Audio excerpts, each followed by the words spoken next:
नमस्कार बच्चों, हम पढ़ रहे हैं क्लास 7 सब्जेक्ट साइंस का चैप्टर नंबर 7। इस चैप्टर के अंतर्गत हम बहुत सारे प्रकार के अनुकूलनों के बारे में चर्चा करने वाले हैं। अनुकूलन अर्थात एडेप्टेशन। आज हम चर्चा कर रहे हैं ध्रुवीय भालू या ध्रुवीय प्रदेशों में पाए जाने वाले जीव जंतुओं में पाए जाने वाले अनुकूलनों के बारे में। यहाँ पर एक चित्र दिया है। यह चित्र ध्रुवीय भालू का है। यदि हम इसको ज़रा ध्यान से देखें, थोड़ा गौर से देखें, तो हमें बहुत सारे शरीर के परिवर्तन दिखाई देते हैं। जैसे कि इसका ये जो पूरा शरीर है वो ऐसे सफ़ेद रंग के घने बालों से ढका हुआ है।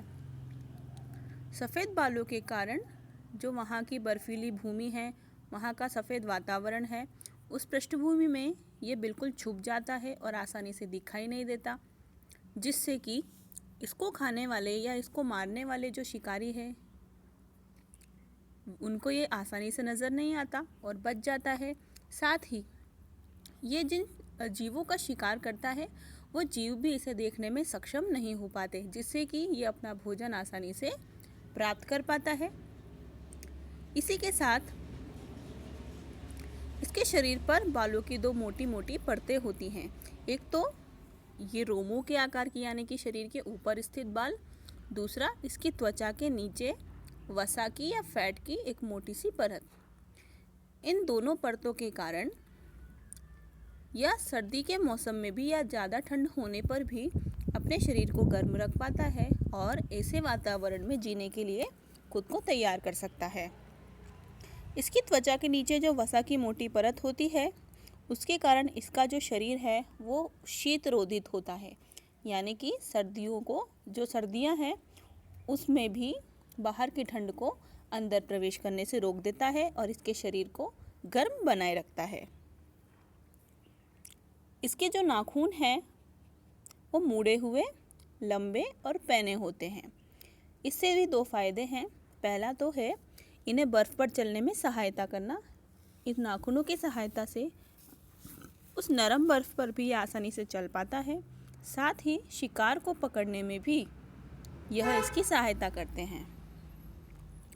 इसकी जो नाक है उस नाक में सूंघने की शक्ति या घ्राण शक्ति बहुत तेज़ होती है। ये कई किलोमीटर दूर से भी मांस की जो खुशबू है उसको सूंघ लेता है। यह भालू को अपने शिकार को ढूंढने और पकड़ने में सहायक होती है। तो इस प्रकार से ध्रुवीय भालू या पॉलर बियर के शरीर के अंदर पाई जाने वाली इतनी सारी विशेषताओं के कारण ही यह बर्फीली भूमि में रह पाता है और इसे हम कहेंगे ध्रुवीय भालू में अनुकूलन की क्षमता। यहाँ पर एक और चित्र दिया गया है पेंगुइन्स का। पेंगुइन्स का शरीर अधिकांश मात्रा में सफ़ेद रंग का है, जबकि थोड़ा सा काला होता है। इस सफ़ेद रंग के कारण ये वहाँ के वातावरण में आसानी से छुप जाते हैं और अपने आप को सुरक्षित रख पाते हैं। जैसे कि ध्रुवीय भालू में था, उनके शरीर में सर्दी से बचाने के लिए मोटी त्वचा और वसा की परत होती है। ऐसा ही पेंगुइन्स के शरीर के अंदर भी होता है। ध्रुवीय भालू आसानी से पंजों की सहायता से तैरने में सक्षम होते हैं। ये बहुत ही अच्छे तैराक होते हैं। अपने नाक के नथुनों को बंद करके ये कई मिनट तक, बहुत देर तक पानी के अंदर भी सांस ले सकते हैं। इनको बार बार ऊपर आने की आवश्यकता नहीं होती।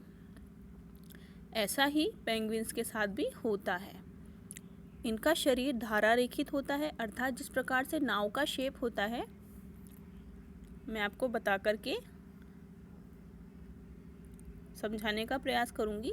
जिस प्रकार से नाव का जो वातावरण होता है, जो इसकी शेप होती है वो कुछ ऐसी होती है, तो पेंगुइन्स का जो शेप है वो भी कुछ इसी प्रकार का होता है, जिसके कारण ये तैरने में सक्षम होते हैं और ये बहुत ही अच्छे तैराक होते हैं।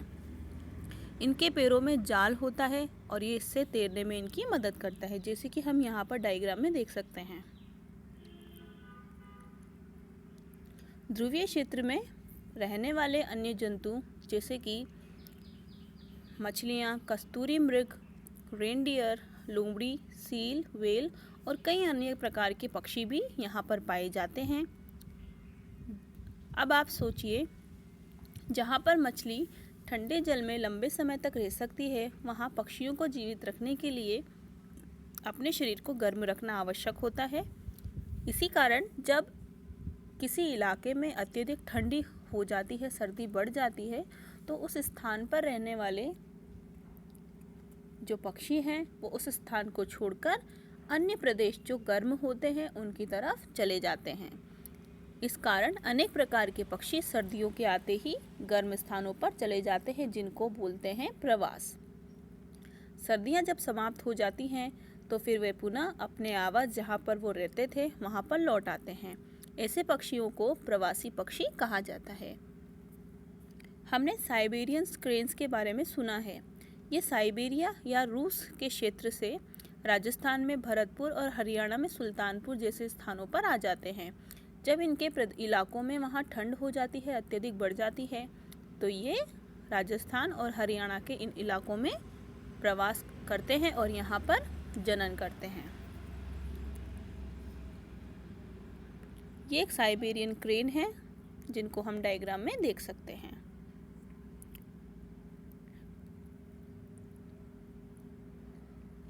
कुछ प्रवासी पक्षी अपने आवास की चरम जलवायु परिस्थितियों से बचने के लिए 15,000 किलोमीटर तक की यात्रा भी करते हैं।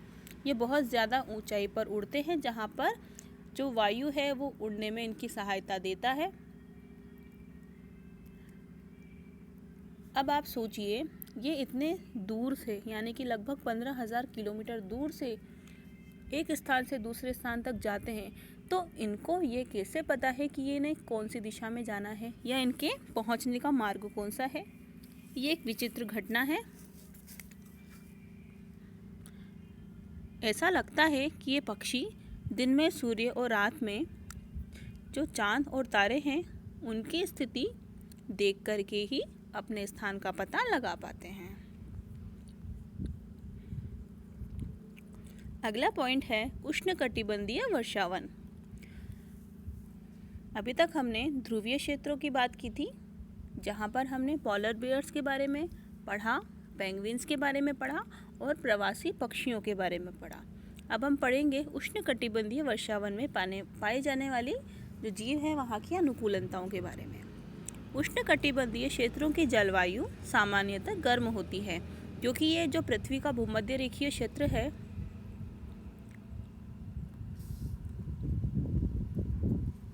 ये पृथ्वी के मध्य में ये रेखा भूमध्य रेखा कहलाती है और इसके आसपास का क्षेत्र भूमध्य रेखा वाला क्षेत्र होता है, ये गर्म होता है। सबसे सर्द महीने जो होते हैं उसमें भी यहाँ का तापमान लगभग 15 डिग्री सेल्सियस से अधिक ही रहता है और गर्मियों में 40 डिग्री से अधिक हो जाता है। यहाँ पर वर्ष भर दिन रात की लंबाई लगभग बराबर होती है और बिल्कुल अच्छी मात्रा में वर्षा होती है। इस प्रकार के क्षेत्रों में पाए जाने वाले वन उष्णकटिबंधीय वर्षावन कहलाते हैं। भारत में पश्चिमी घाट और असम में ये पाए जाते हैं। इसके अलावा दक्षिण पूर्व एशिया, मध्य अमेरिका, मध्य अफ्रीका में भी ये पाए जाते हैं। ऐसे वनों में प्रमुख रूप से बंदर, एप्स, गोरिल्ला, चीता, हाथी, तेंदुआ, छिपकली, सांप, पक्षी और कीट ये अधिकांशतः मात्रा में पाए जाते हैं। वर्षा वनों में जलवायु की परिस्थितियाँ बहुत उपयुक्त होती है हर प्रकार के जीव के लिए और यहाँ पर जंतुओं की जनसंख्या अधिक होती है और इनमें रहने के स्थान और खाने के लिए बिल्कुल सघन प्रतिस्पर्धा पाई जाती है। ये एक दूसरे से उसके लिए सघन परिश्रम करते हैं। अनेक जंतुओं को वृक्षों पर रहने के लिए अनुकूलता उत्पन्न करनी पड़ती है, जैसे कि चित्र में दिख रहा है लाल नेत्र वाला मेंढक। लाल नेत्र वाला ये मेंढक अपने पैर के तलवों को चिपचिपा कर लेता है। इनके पैर चिपचिपे होते हैं जो उन्हें वृक्षों पर चढ़ने में मदद करते हैं। इसी प्रकार से बंदर वृक्षों पर रहते हैं और वृक्षों पर रहने में सहायता के लिए बंदरों की जो पूंछ है वो लंबी होती है, जो इनका बैलेंस बनाने और शाखाओं को पकड़ने में इनकी सहायता करती है। यहाँ पर एक विभिन्न प्रकार का एक अलग ही प्रकार का बंदर दिखाया हुआ है। इसको हम कहते हैं न्यू वर्ल्ड मंकी इसकी पूंछ इसके शरीर के अनुपात में बहुत लंबी होती है और इसको स्थिर रखने में, इसको अपने आप को बैलेंस करने में इसकी सहायता करती है। कुछ जंतुओं में कुछ अन्य प्रकार के भी अनुकूलनता पाई जा सकती है। जैसे कि आप देखें यहाँ पर ये टूकन है, ये एक प्रकार का तोता है, इसे टूकन कहते हैं। इस पक्षी की जो चोंच है वह आप देखिए कितनी लंबी है, कितनी बड़ी है। इसकी सहायता से वह ऐसी शाखाओं में लगे फलों तक भी पहुंच सकता है जो बहुत कमज़ोर होती है और उसका भार नहीं सह सकती, क्योंकि इसका शरीर तो हल्का है लेकिन चोंच इसकी भारी है और चोंच इसके शरीर से थोड़ा बाहर की ओर निकली हुई रहती है। इसके कारण यह उन कमज़ोर शाखाओं पर भी आसानी से पहुंच सकता है और उस पर लगे हुए फल खा सकता है। उष्णकटिबंधीय वनों में पाए जाने वाले अनेक जंतुओं में सुनने की शक्ति, तीव्र दृष्टि, मोटी त्वचा और रंग पाया जाता है। ये रंग इन्हें आसपास के क्षेत्र के साथ मिला करके छद्मावरण करने में सहायक होता है, यानी कि इनको छुपा देता है। यदि हम इनको गौर से न देखें तो ऐसा लगेगा ही नहीं कि यहाँ पर कोई जीव भी बैठा हुआ है। उदाहरण के लिए जो बिलाव परिवार है, जो बिल्ली परिवार है, जैसे कि शेर, चीता, तेंदुआ, इनमें खाल मोटी होती है। इनका रंग वहाँ की वनस्पति के अनुसार ही मटमैला पीला होता है और उनकी सुनने की शक्ति भी बहुत तेज़ होती है। लॉयन टैंड लंगूर डायग्राम में आपको दिख रहा है, ये एक स्पेशल टाइप का बंदर है। इसे दाढ़ी वाला ऐप भी कहा जाता है। ये पश्चिमी घाट के वर्षा वनों में पाया जाता है और इसकी सबसे प्रमुख विशेषता है इसके मुंह के चारों ओर चांदी की जैसी सफ़ेद अयाल है।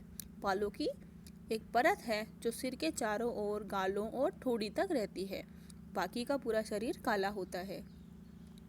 ये वृक्षों पर आसानी से चढ़ जाता है और अपने जीवन का अधिकांशतः समय ये वृक्षों पर ही रहता है, बहुत कम ही ये नीचे उतरता है। ये फल खाता है, बीज, कोमल पत्तियां, तने, पुष्प और कलियों को भी ये भोजन के रूप में रहता है। क्योंकि ये अपना पूरा भोजन और आवास पेड़ों से ही प्राप्त करते हैं, इसलिए ये बहुत ही कम नीचे आते हैं। ऐसे ही एक और वर्षावन का अन्य जंतु है हाथी। हाथी वर्षावनों की परिस्थितियों से अनुकूलित हो चुके हैं। आप देखिए इनकी सूंड को, ये कितनी लंबी है। ये इस सूंड का प्रयोग अपनी नाक के रूप में करता है। इससे इनकी सूंघने की शक्ति बहुत अच्छी हो जाती है। ये इतनी मजबूत हैं कि अपने जो शरीर का वज़न है उसके बराबर वज़न को ये अपनी सूंड से भी उठा सकते हैं। इसके बाहरी दांत बाहर निकले हुए रहते हैं। इन्हें रद्द कहा जाता है, लेकिन ये रूपांतरित दांत होते हैं। इन दांतों की सहायता से ये अपनी पसंद के वृक्षों की छाल को छील सकते हैं और उसे अपने भोजन के रूप में प्रयुक्त करते हैं। हाथी के कान बड़े लंबे होते हैं। ये बहुत दूर से आने वाली हल्की से हल्की ध्वनि को भी सुनने में इसकी सहायता करता है। इसके अलावा जहाँ पे गर्म वातावरण है, आर्द्र जलवायु है, वहाँ पर ये इन कानों की सहायता से इन्हें हिला करके पंखे के समान हाथी को यानी कि अपने शरीर को ठंडा रखने में और अपनी मदद करता है। इस प्रकार से इस चैप्टर में हमने बहुत अलग अलग प्रकार के जीवों के शरीर में पाए जाने वाले अनुकूलनताओं के बारे में अध्ययन किया। धन्यवाद।